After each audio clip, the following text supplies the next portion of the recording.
witness this opening ceremony for Sanchap Agritourism Park.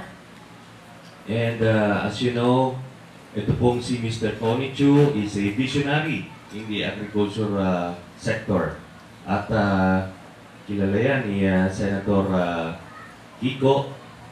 And narinig ko yung part ng mensahe ni Senator Kiko. Alam niyo ho, sana nga naging full-time Secretary of Agriculture na kayo, Senator Kiko. At alam nyo, I still believe that the agriculture sector is the main engine for economic development of our country. Ito yung main strength natin, ito yung likas na yaman na ating bansa.